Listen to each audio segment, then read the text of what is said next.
Remember, everyone, Curt Hennig was the greatest wrestler to ever live because nobody beats Mr. Perfect. Nobody. All right, welcome to episode 10 of Curt Hennig Was the Best, Changed My Mind.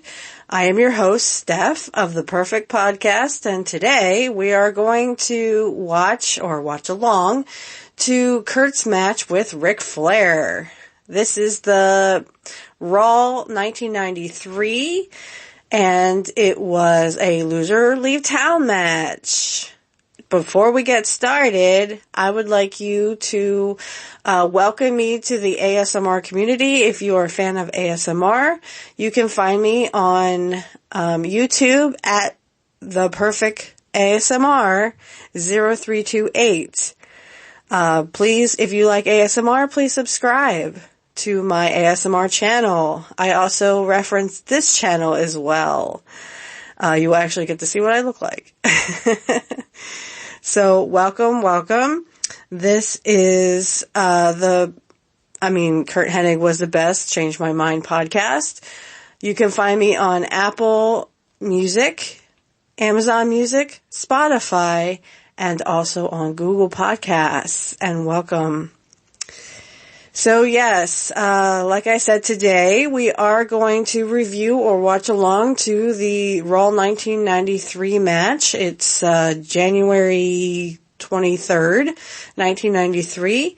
So if you will join me on Peacock, I'm going to take a little bit of a break to get that going. I will see you on the other side. Okay, welcome back from the break.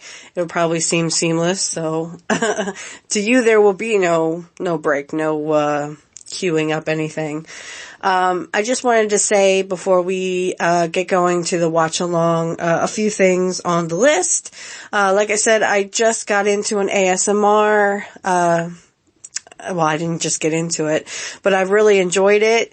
And there are certain triggers that I just absolutely love.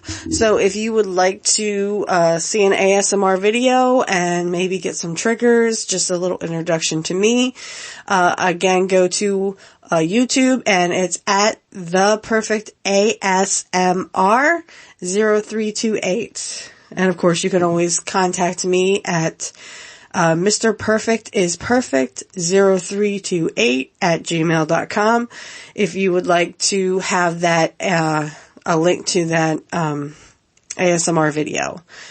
I love ASMR. I love the triggers. So, the tapping, of course, and then, there's all kinds of sensory stuff that I just really like to do. So if you're interested in that kind of thing, or if you just want to shut up, Steph, and just get to the wrestling.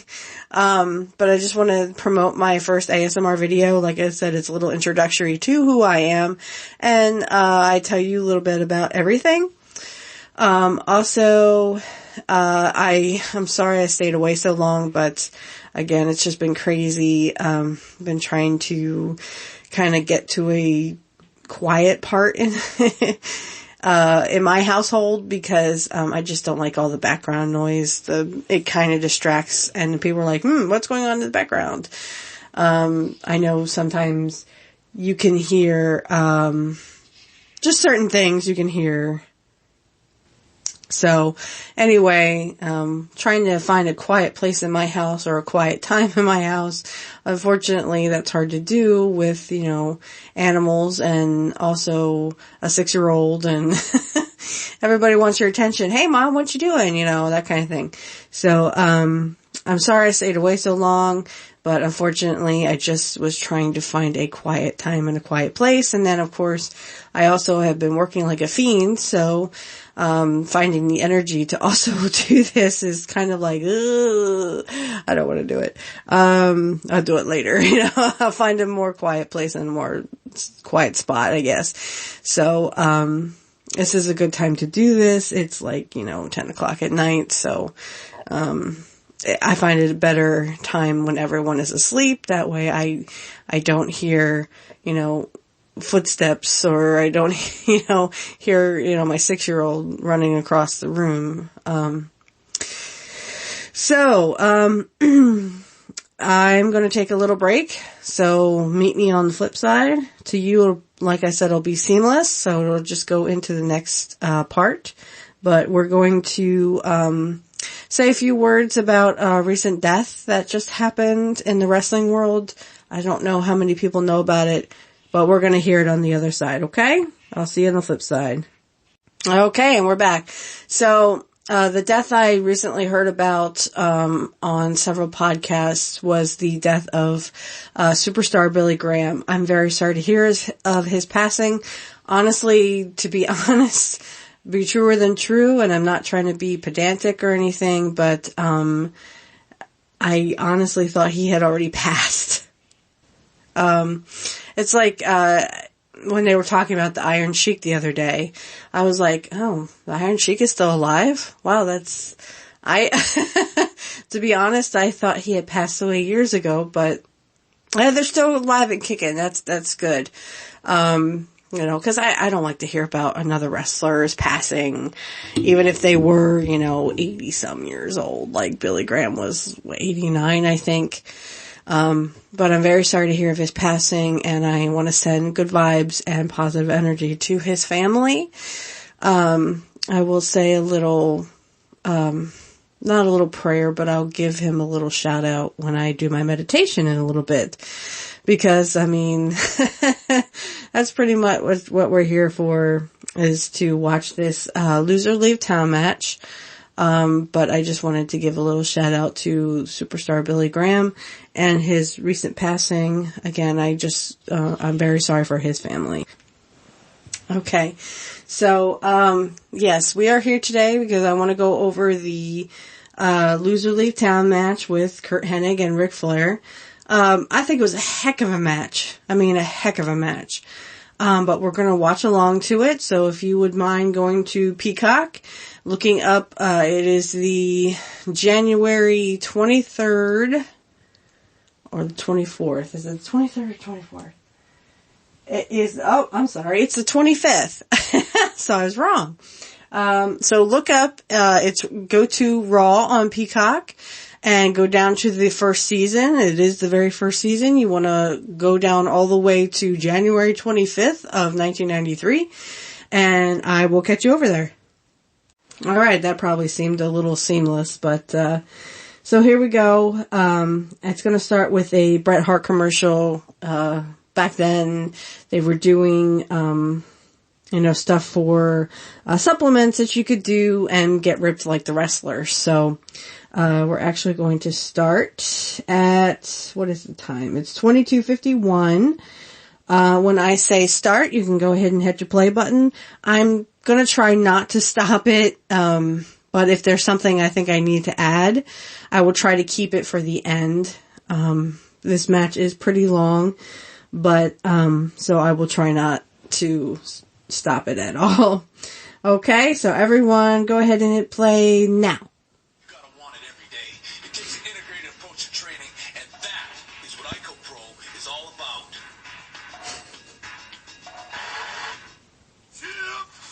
Of course, Macho Man. Spice, excitement. Snap into a Slim Jim. Oh, yeah. We're back with our Monday Night Raw. This is the match we've all been awaiting. I can't believe Ric Flair last week challenged Mr. Prefect and put his career on the line. I gotta go to ringside. I gotta see Flair. I thought this was a phenomenal match. I can't, it was a great Ric Flair match. It was a great Curt Hennig match. One of his best. And I'm sure if Curt were here, he would say, yeah, this is one of our greatest matches. Now, they did have some good matches, I thought, in WCW when Curt was in the NWO. I think Halloween Havoc was good, but not as good as World War III. I think that was, of the two matches, between Halloween Havoc 97 and World War III 97, I definitely picked the World War III match where they kind of went out into the crowd and they were hitting each other with chairs because it was no disqualification. And everybody knows that, of course, after that all happened, that Ric Flair sort of, got hurt. So he couldn't really face Curt in a steel cage at, not Slamboree. What am I thinking of? Oh, Starcade. Of course you can hear Bobby Heenan. I did watch Bobby Heenan's documentary, and wow, I was totally blown away. What a great guy. Great dad, too.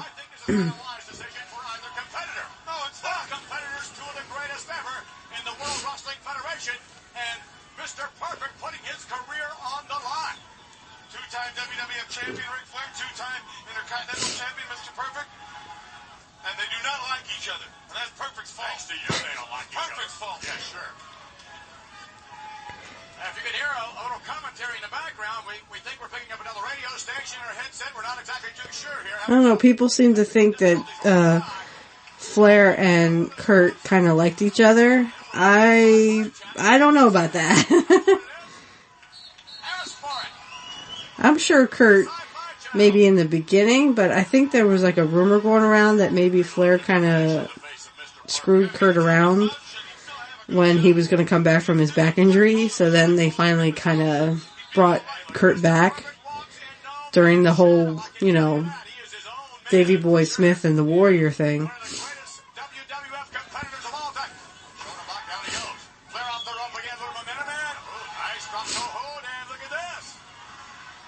Boom. Slapped him in the face.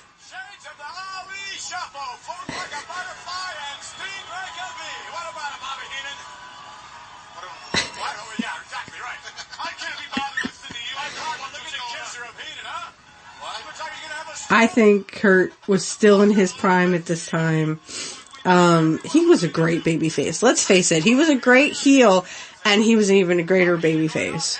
I actually like this whole babyface run almost as much as I love his heel turn in the NWO. And we did do a watch along with that. But I think this is the greatest. And I've seen him when he was younger, when he was a babyface, in Portland and also in AWA. Man, he's just so good in this run. You know, they always say, you know, the second time around it's not that great. Kurt made it great. He made the second time around great.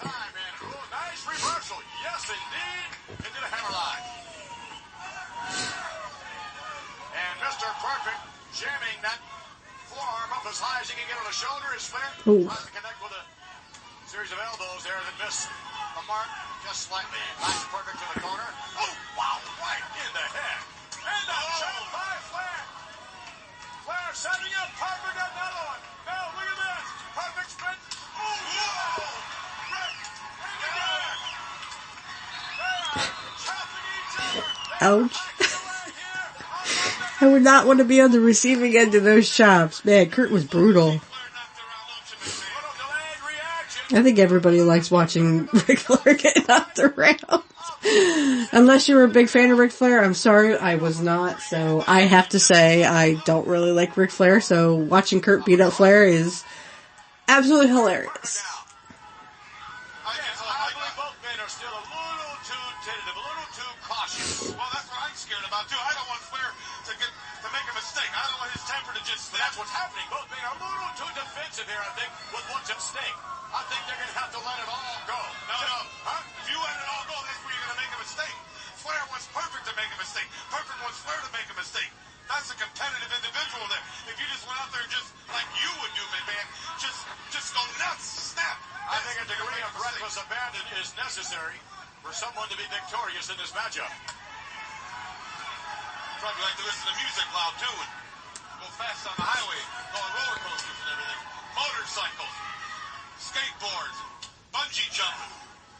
I mean, it seemed like every time Flair had a move, Kurt had a counter. It was awesome. I apologize for the sniffles. My sinuses have been going haywire. Oh.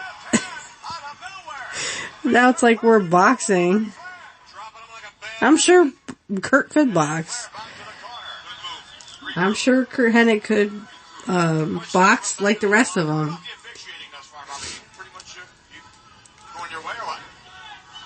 it's not going my way.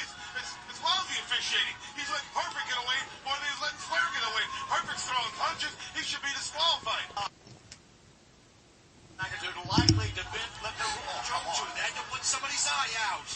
I think that's kind of the point. Oh no, there goes Kurt right over the top rope. Now watch here, because Kurt kind of like braces himself for it, even though I think, they had already talked that he wasn't going to hit him. Yeah, go ahead, get disqualified, you lose your career.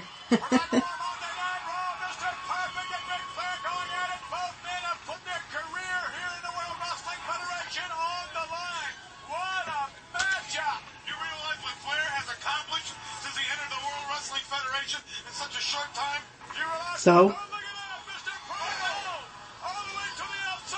now it looks like Kurt bladed himself. I don't know if he bladed or not, but I always felt like this one was kind of like, oops, because the referee kind of comes out and is like, he's a little confused. He looks like he's confused.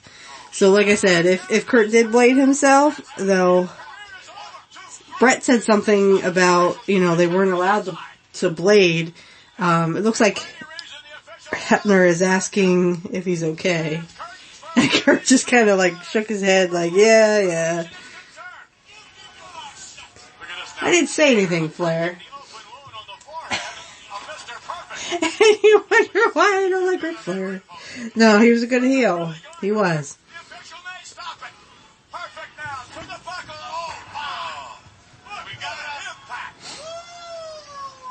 Come on, Kurt.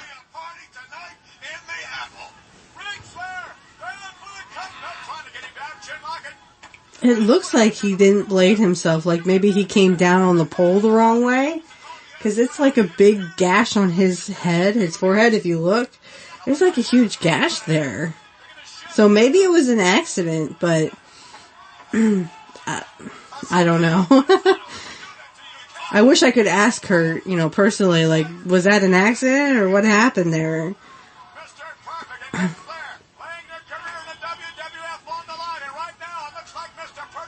Ooh. There we go. Oh.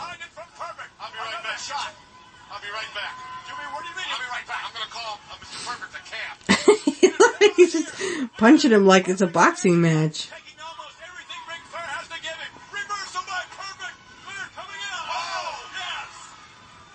Right on the top of the forehead.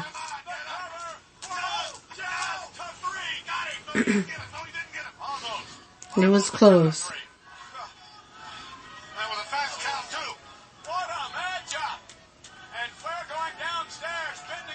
I'm sure that they talked about this because I know from Bret Hart's book, he had been talking about Flair leaving for, WCW again.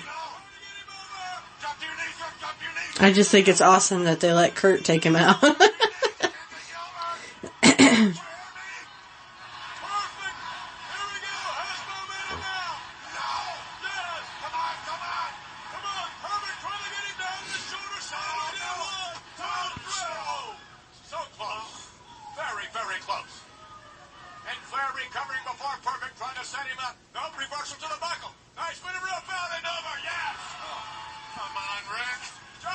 Come on, Kurt.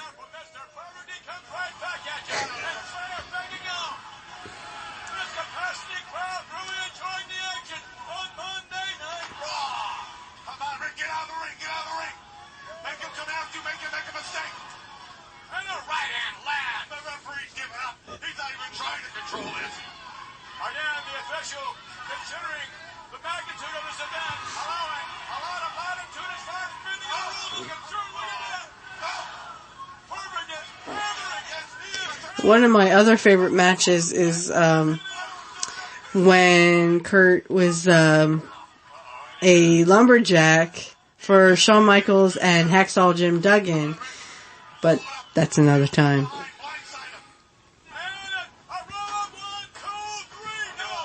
I'm sure if you asked Shawn Michaels, he probably said, facing Kurt in '93 was probably one of the best things he ever did for his career.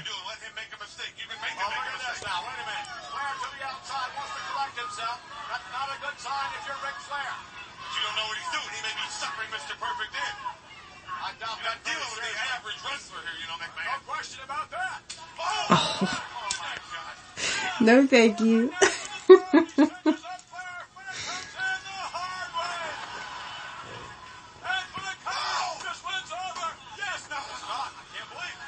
Shoulder up before 3. Come on, come on, come on, come on. Stop him now. Ric Flair. There we go. Kick to the next section. He knows what he's doing. He's sucking him in. He knows how to catch. He knows how.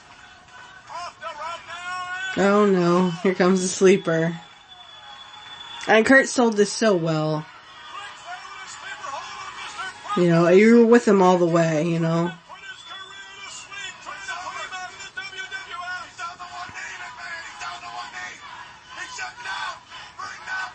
And anyone who said that his babyface turn, you know, the fans were behind him, they're chanting perfect. I mean, when he came back at Survivor Series 92, you can't tell me that those fans weren't on their feet and were excited that Mr. Perfect was a babyface.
I mean, these matches between Flair and Kurt always look so physical. And I guess they were supposed to look that way, but holy cow. It literally looked like they both should be in wheelchairs after the match was over.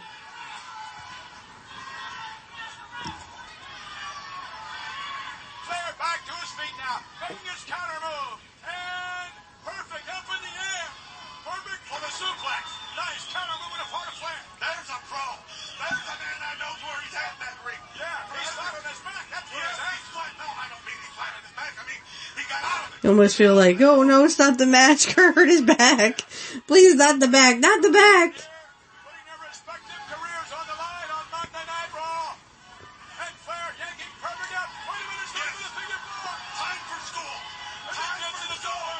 He's running it. Flair searches a figure 4 in. Right over. How about stupid? Ring that bell. And Flair has hold of the rope. That's okay. It's not okay. The ref don't say it's okay. Flair hanging on to the rope. Gaining even yet more leverage. He's no pressure. The rope. No liar. Not right now. He's not, but he was earlier. You saw it as well as I did. Kurt ain't gonna give up. And again, Flair reaches for the rope. It doesn't matter if I see it or you see it. Come on. Please, the ref sees it. Turn around, ref. If he grabs that rope again. And it's Perfect. 2 and oh. Perfect has to spin out of this somehow. He has to reverse this pressure. Oh, now the referee got him. The referee caught Flair hanging onto the rope. You know, the average man, I give Perfect credit for this, would have given up for the time he was in that figure 4. He'll give up. He'll get beat. Don't worry. I'm not worried. Don't you worry. Perfect is Who are you trying to convince, Bobby? Us or yourself? getting everyone upset. Mr. Perfect with a That bitch, you're getting everyone upset. He knows what he's doing. Oh, yeah. He's building a foundation to finish up Oh, the ow. Yes. Get up. Ric Flair now with Mr. Perfect snaps him over the middle of the ring. Flair, we can tell you're talking to him. And thus far, the good news Don't you wish that sometimes they had a microphone so you could, like, hear what they were saying to each other? yes, Perfect up, Probably just calling out moves, I'm sure. back off, and Flair goes on. Mr. Perfect, pull me back. Hold my headset. Hold this. We're back with more Monday Night Raw. Get out. These 2 men, I can't believe they're still going at it. And we better have a conclusion here real soon. We only have about 9 minutes before we have to leave you. Oh no. Wait a Flair's going down into the, Oh, and he hits him with brass knucks.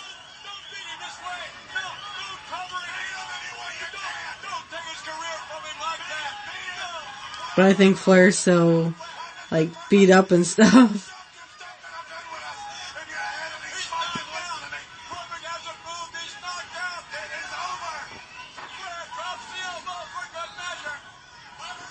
And there's the foot on the rope.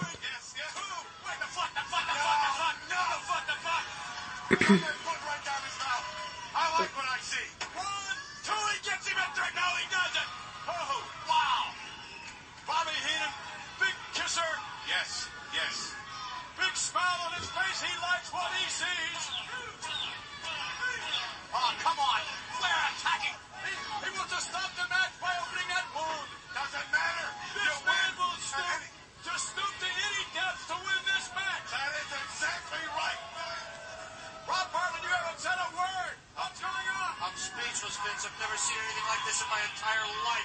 These two guys are beating the bejeepers out of each other. Wait a minute. And remember, Hogan used to do these little comeback moves. Kurt was better. No offense, Hogan, but Kurt was better at them.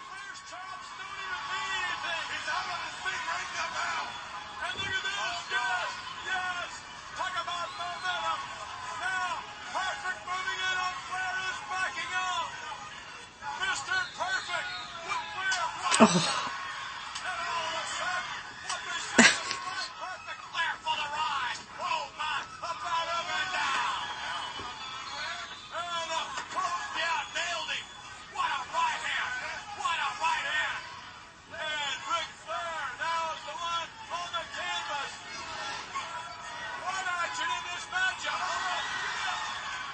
Someone was saying that was stupid when Flair did that flip around over the ropes, or when Shawn Michaels would flip up on the ropes and then flip back down. Someone said that was dumb. I don't know if it was dumb, but...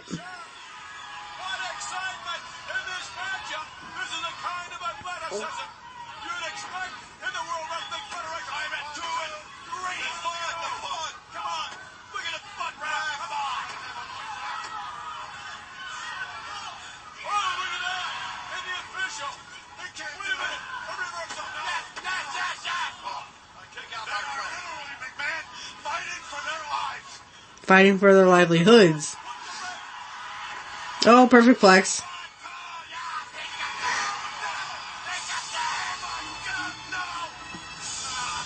And hence why Kurt said, I took your old man out of the WWF a long time ago. That was when he was in TNA. Whoa.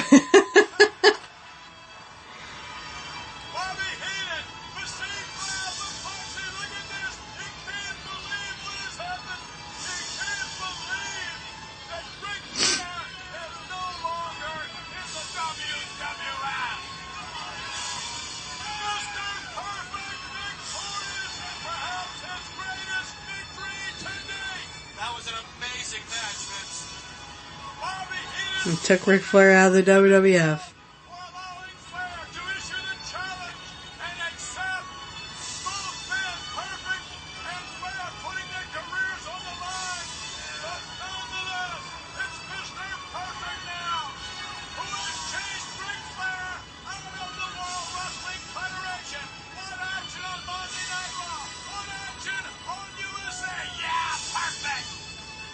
Alright, I guess you guys can go ahead and stop.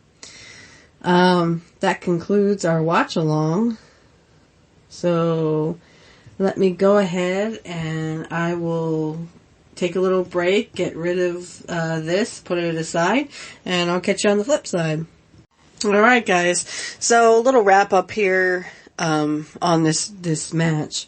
I think it was one of Kurt's greats. I think it was one of Flair's greats.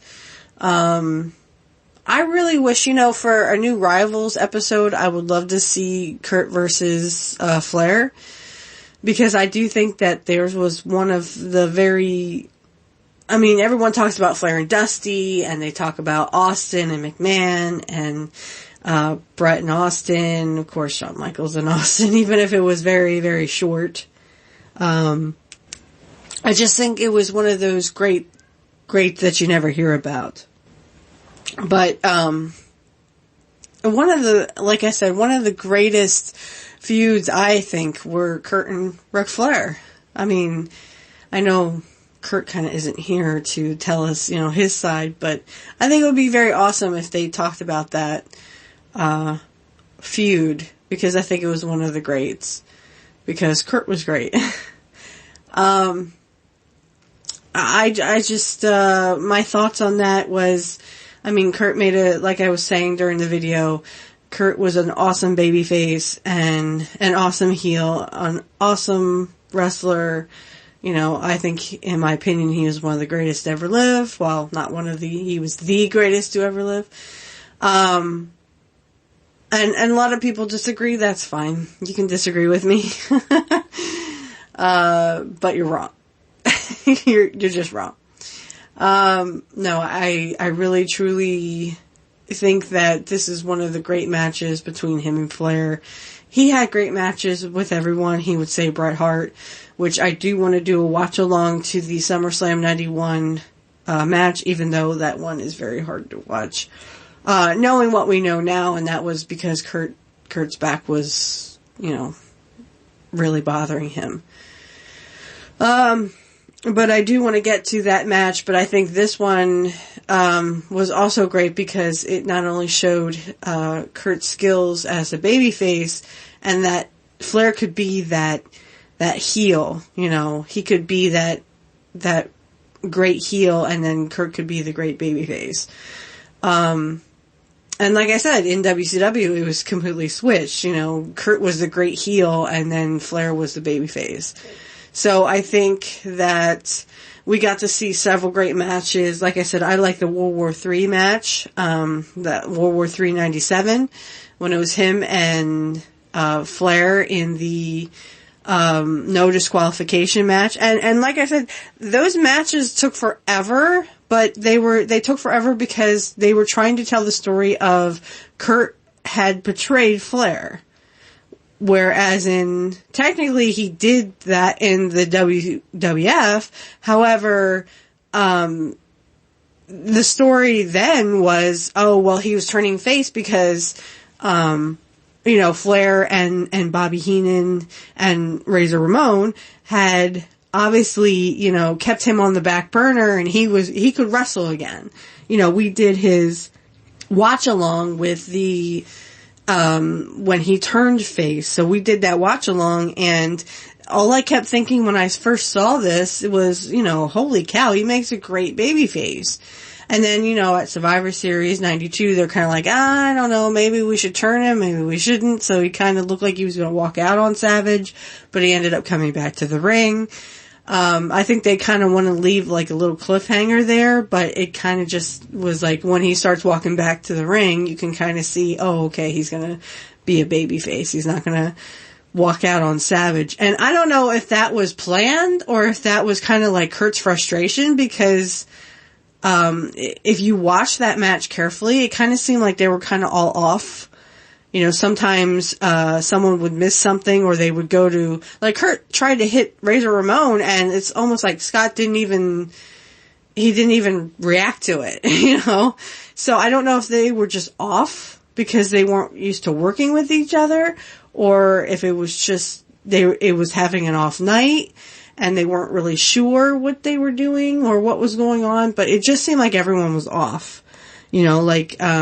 They went to do this, but this happened, and it just kind of all fell apart there, because it just seemed like every time Kurt tried to do something, they would shrug it off and not sell it. So, like, there was a point where Kurt reaches in the ring and slaps Flair's hair, and like, hey, I'm here. And Flair just kind of, shrugs it off. He does look in Kurt's direction, but he kind of like shrugs it off like, oh, don't touch me, that kind of thing. Like, I'm not going to sell that because I'm not touching it. I'm not doing this. And same with the Razor Ramon thing, because Kurt gets in the ring to, hit Razor Ramon, and he does, and it just seemed like, I don't know if Scott didn't know how to react to it, or just reacted how he thought he should react. So I felt like that whole match was kind of off. Like, everything happened the way it should have happened. I just think it was off because sometimes they would not sell. You know, when Kurt would go to hit him or something. And I don't know if that was, you know, to say to Kurt, I'm not going to sell for you. And maybe that's why he got a little frustrated. Like I said, I don't know if that was all planned of him walking out, but it just seemed when he got back up on that ring apron, he would scream at Savage. It's like, come on, man. You know, let's go. Let's sell this. Let's do this, you know. So, like I said, I don't know if that was real frustration or if that was just all planned. It looked real, but then Kurt's work always looked real. You know, that's why I fell in love with his wrestling, because, you know, it always looked so real to me, and it looked like he was really beating people up. Amazing that he could do that. But no, they really weren't hurting each other. Like, he would never hurt anybody, unless it was a full-blown accident. But there was also some WCW matches with Bret Hart, I thought was phenomenal. Maybe Kurt and Bret didn't think so, but, Eric Bischoff seemed to say, oh, well, you know, it's because they were plagued with injuries. Well, yeah, they were older. Oops. Sorry. But yeah, like, I mean, they were older, so what did you expect from them? You know, I still think they did a great job. I think they did a great job in the match and, you know, putting each other over. Rick Rude too. Though I really wish that Rude could have put on the tights and, you know, been ravishing Rick Rude. I often wonder if Rude didn't get hurt, if maybe when, you know, Kurt came to WCW, if Rude had still been there and still was wrestling, if maybe they could have had a feud. Now, my question would have been, who would be the babyface and who would be the heel?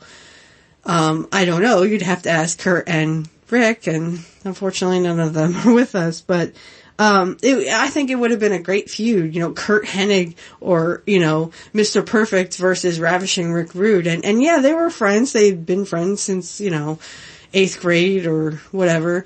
And, so I think it would have been interesting to see what these two could do in a ring and have a feud with each other.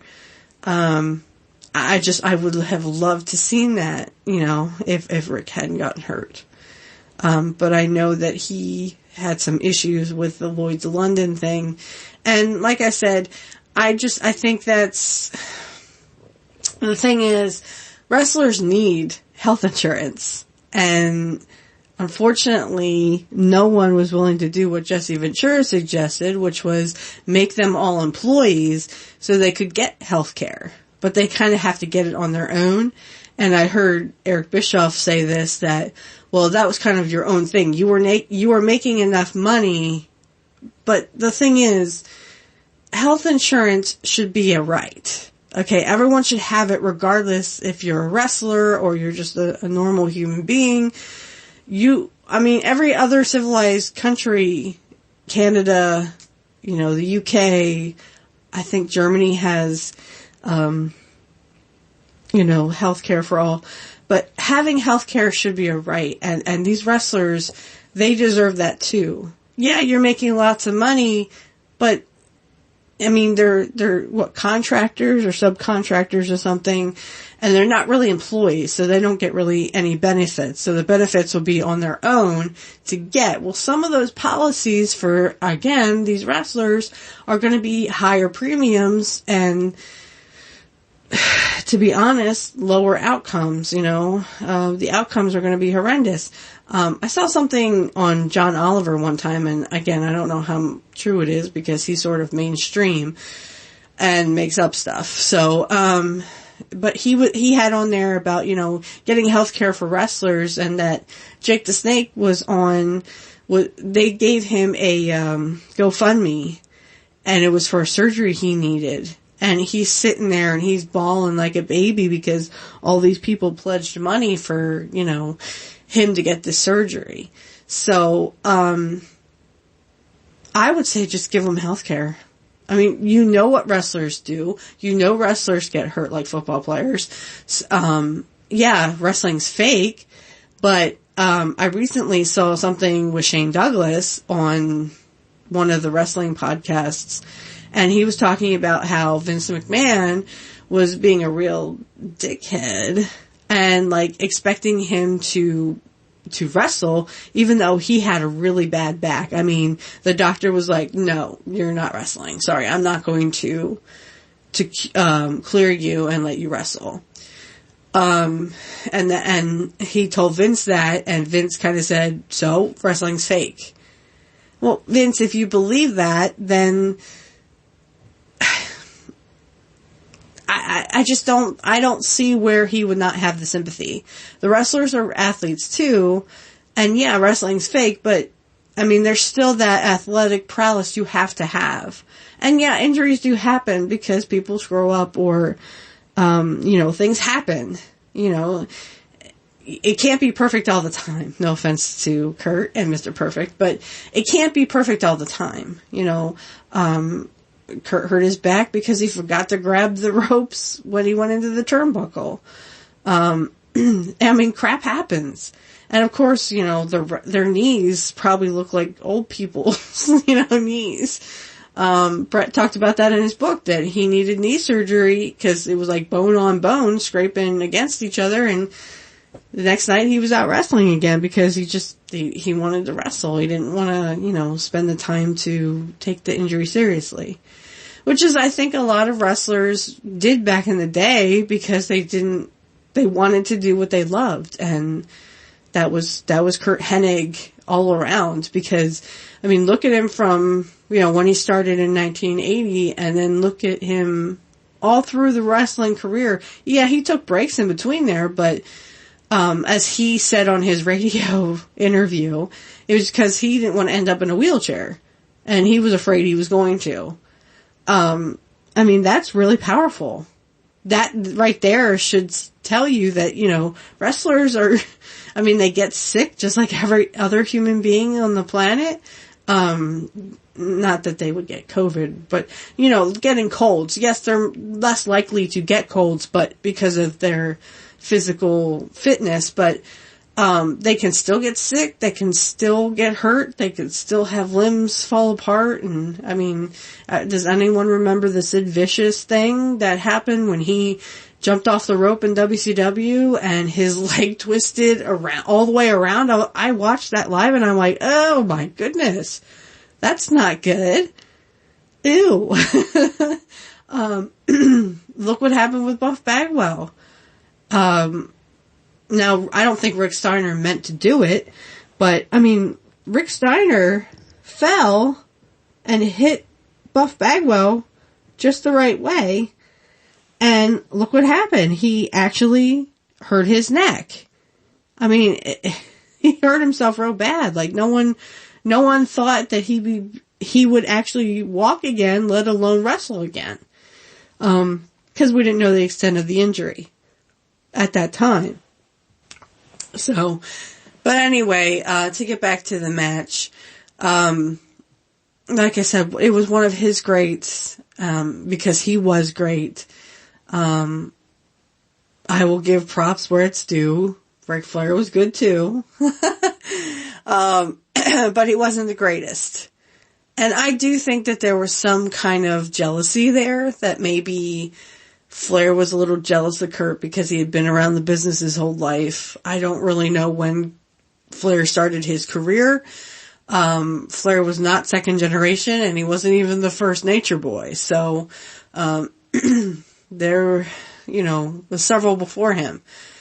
But there's an interview that they do with Bobby Heenan, and they do it with, Razor Ramon and Scott Hall. It's during his face turn, and it's Scott Hall saying, you know, Bobby Heenan and Ric Flair made you somebody. And every time I'm like, no, Razor, that's not true.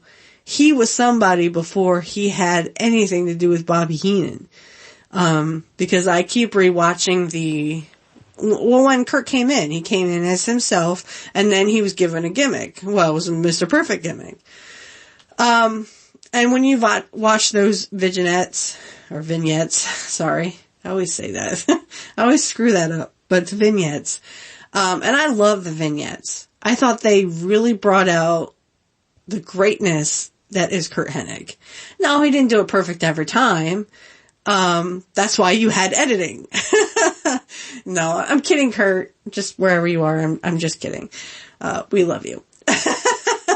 No, I mean, like I said, he didn't do it perfect every time, and I did watch an interview with Bruce, and he said we kind of had to tell Kurt that the camera wasn't on. Well, I would be nervous too.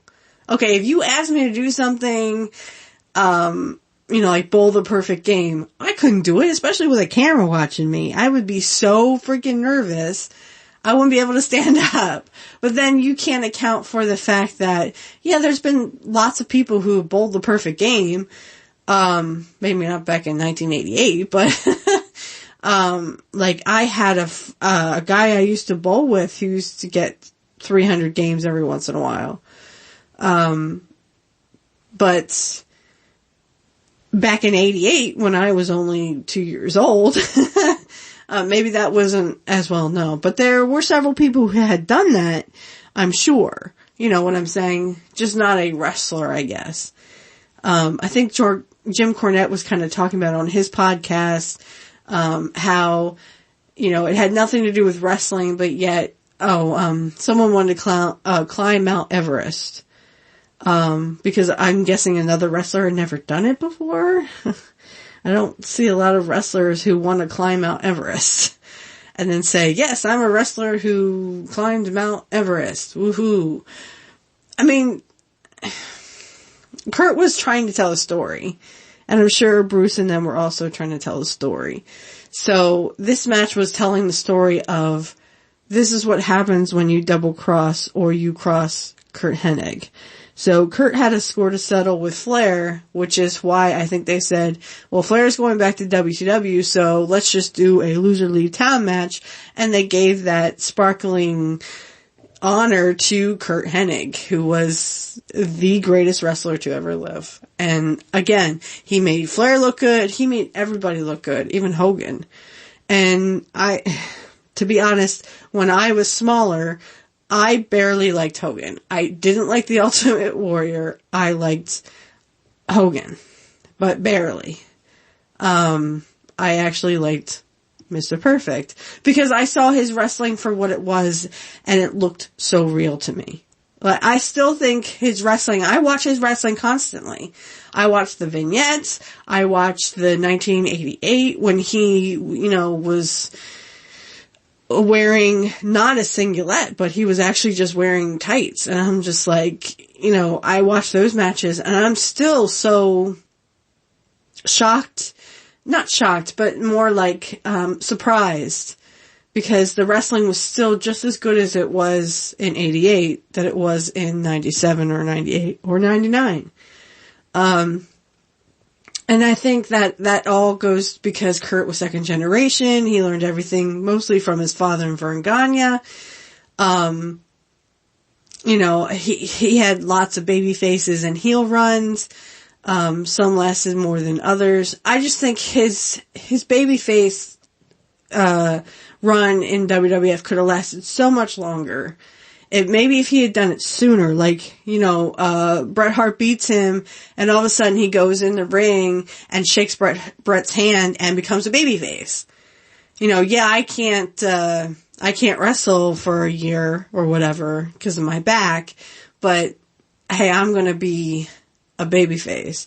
Well, they kept him heel because in comes Ric Flair, and of course it's Flair versus Bret, and then, They'll probably make that a rivalry, WWE rivalries or something. Sorry, I can't say the word. But, anyway, I'm glad you hung with me this long. Again, I'm sorry I've been away for so long, but it's just been a total ride. I have to say that, I mean, like I said, trying to find a quiet spot or quiet time to do this. You know, I have cats that adore my attention, and even they will, you know, meow, mommy, what you doing in there? So thank you for hanging with me so far and watching along with me. Like I said, I just started an ASMR channel, which is The Perfect ASMR 0328. That's at YouTube. That's the on YouTube. You can go check that out if you want to search. It's The Perfect ASMR. A as in Apple, S as in Sam, M as in Mary, R as in Romeo. If you like ASMR, you are more than welcome to drop a like and subscribe to my channel, The Perfect ASMR. If you like what you hear, you can always subscribe to me on Apple Podcasts, Google, Spotify, and also Amazon Music. And, I mean, that's all for this episode. Episode 10, everybody. Woohoo! If you'd like to get a hold of me or you like to just drop a comment or something, you can do it over at the YouTube channel, Mr. Perfect is Perfect. You can also see all of my podcasts on YouTube, on that YouTube channel. It's Mr. Perfect is Perfect. I believe it's the numbers are Mr. Perfect is Perfect 0328. So check that out if you can. And if you, like I said, if you like ASMR, I just did a first episode, but I plan on doing some more. So if you are a big fan of ASMR, feel free to drop by my ASMR channel on YouTube.